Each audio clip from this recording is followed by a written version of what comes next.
this is our website. I'm from Access Social Care, and so we've been developing a chatbot. Our dream was always to develop a chatbot that could be white labeled and used by lots of different organisations. It went live at the start of April, so we're really excited that it started working, and we've got some we've just been selected for the Comic Relief Tech for Good project, and so we're going to be doing another development sprint between now and the autumn. So if you click on the resources page, Martha, that would be great. Thank you. So you can see here, you can chat to Alice, and you'll have seen that there was a little round circle in the bottom of the screen on the home page anyway. If you click on there, that will pop Alice up. Her name is Alice. She's our lovely chatbot assistant. So you can see there, you can click on the Get Started. So we're going to imagine that you're a support worker and you're supporting somebody called Kelly in her own home, and she's worrying about not having enough money for food this month. So you ask her a few questions, and she shows you a letter from the local authority about her charges for her social care going up. And you think that she might have got her financial assessment wrong. So we're going to log on to the chatbot with Kelly to see if you can do anything to resolve this. So you can see that the chatbot's called Alice. We consulted with stakeholders on our name and the sort of friendly, reassuring design and colour scheme and tones and features. So if you click on the button, so if you scroll down, sorry, and I should say, you can see that we're being really clear with people that they are communicating with a chatbot, and also that this is about advice in England only at the moment. So apologies to those of you who are from other parts of Great Britain who are on the call today. We haven't got to you yet. So if you scroll down and click on Next, Martha, that's great. Now, if you our user research showed us that by using a first name in the chat, it helped the person follow the information provided, and it felt more friendly and welcoming. So if you type in Kelly, because obviously we're looking for somebody called Kelly here, you'll see that the chatbot then greets the user. And if you click on Next, Martha. So we've designed our conversation flows and our template letters to respond to the needs of 4 different personas, and that is people with social care needs themselves, people who are paid supporters of people with social care needs, people who are unpaid supporters, and also information and advice givers. Hello, Nicola, nice to see you. Just seeing you pop up there. So Nicola, we've gone live. You'll be delighted to hear. I'm just saying hello to Nicola because we won the Nesta Prize, and Nicola's from Nesta. I've just seen her log on. So we you can see we've developed the chatbot for a range of different personas. Sorry, as I said, the 4th persona is information and advice givers, and that might be formal or informal advice givers. So the chatbot's asking about what's your role. So just click on I'm asking for myself here. Thanks, Martha. And if you click on Next. Now, if you click on the fact that we're a person who needs support here, and again, click on Next.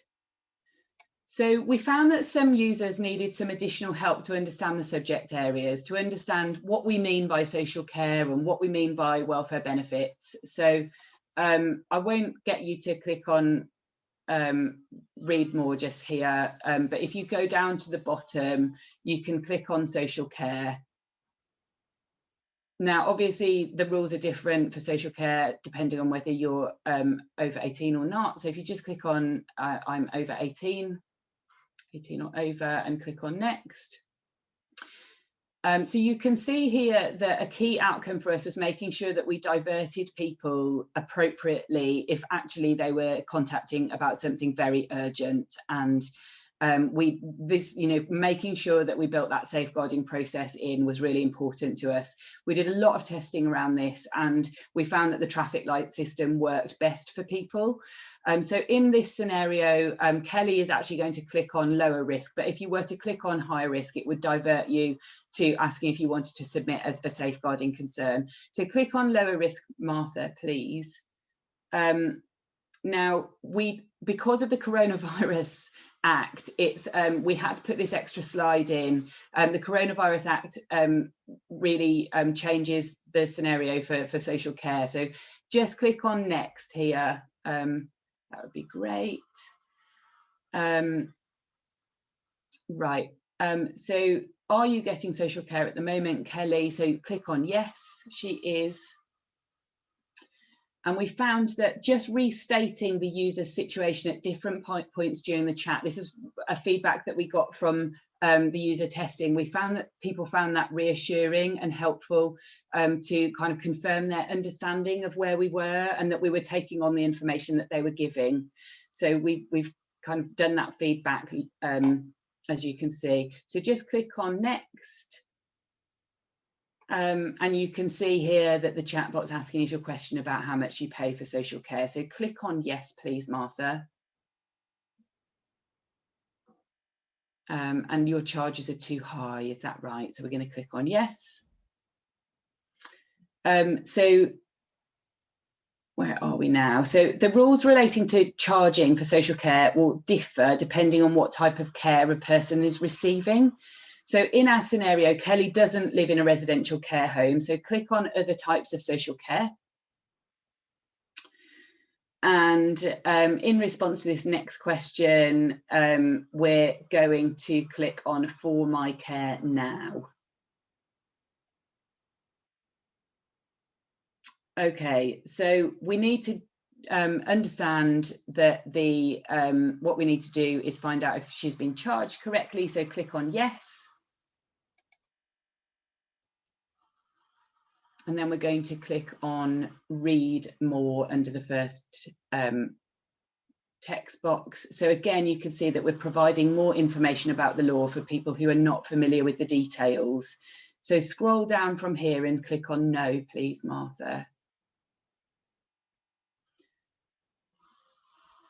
Okay, so we've now arrived at the specific situation that Kelly's in. She's in receipt of non-residential social care and her financial assessment is incorrect. And that's resulting in her charges being too high. So you can see now that Alice can supply her with relevant information and a template letter that she can use to address the situation. So click on next. And, oh, yeah, you can click on next there. Oh, is it frozen? Yeah, I think it might be my computer. Okay, well, it would take you through to downloading a letter from there. So that's a shame, isn't it? I wonder if you were to renew, whether it would renew the whole page. I'm not actually too sure. Oh, there we go. Brilliant. It just did it. So if you click on download the letter, that's it. Great. And you can then, it will display the letter here. So it displays a template letter. Now, in our next stage of development, we're going to develop a functionality so that the chatbot can autofill the letters, so that depending on the information that the user provides through the chatbot, it would autofill and people will be able to print the letter off ready to send off to the local authority. Now, if you go back to the chatbot from here, can you click on the fact sheets and template letters tab there? Brilliant. So you can see that we've also got a range of fact sheets in the chatbot. And if you click on the financial arrangements tab within the chatbot, is it coming up about financial arrangements? Can you scroll down on there? No, it's not. It's freezing, isn't it? Never mind. Am I out of time anyway, Martha? I'm conscious that I've probably been talking for quite a long time, and it's probably given you a pretty good idea. I was just going to show you some places that come up where you can actually free text a question. So the way that we developed the chatbot was we recognised that there will be some users that have very limited knowledge around social care. So we developed more of a conversation flow to help people who don't know a lot about social care. On top of that, we've used a solution called RASA, which is the AI, the artificial intelligence part of the chatbot. And the AI will take you to, you can ask it a free text question, and it will take you to different parts of that conversation flow depending on what you ask. Now, as we're iteratively testing and developing the chatbot, that AI part of the chatbot is going to get more and more clever and much more effective at taking people to the right place. Now, what's really important to us when we've been developing the chatbot is that we're testing and developing and co-producing the chatbot with our user groups, but also with underserved communities who fit into those four groups of people. So we've been working with particularly with Black and Asian people, because we're working in a project in the Southwest, and we've got testers from the Black and Asian community there, and that's really important because there'll be colloquialisms, there'll be different language that's used. So if we're using that free text, we want to know that the language, and indeed all of the language within the chatbot, is appropriate and understandable for different people and different user groups. So I've probably told you enough. I don't know, Martha, if that feels like enough for now. That was great. Thanks so much, Kari. I think the only thing I would say is what can we do to help and support? Is there anything that you're looking for at the minute in terms of kind of promotion or user testing? User testing would be brilliant. So if there are people on the call who would like to get involved with that, please get in touch with me. I'll pop my contact details in the chat, as well as Miriam's, our lead on the chatbot project at Access Social Care. So I'll pop her details in the chat as well. Thanks, Julie. So we're, and then I suppose what we're hoping to do by the autumn is start talking to organisations that might be interested in hosting the chatbot. We want to make it really affordable, and I think that we're probably going to try and find a funder to fund some of the implementation of the chatbot on other organisations' websites. So if this looks like something that you might like to host, then it's, again, get in touch.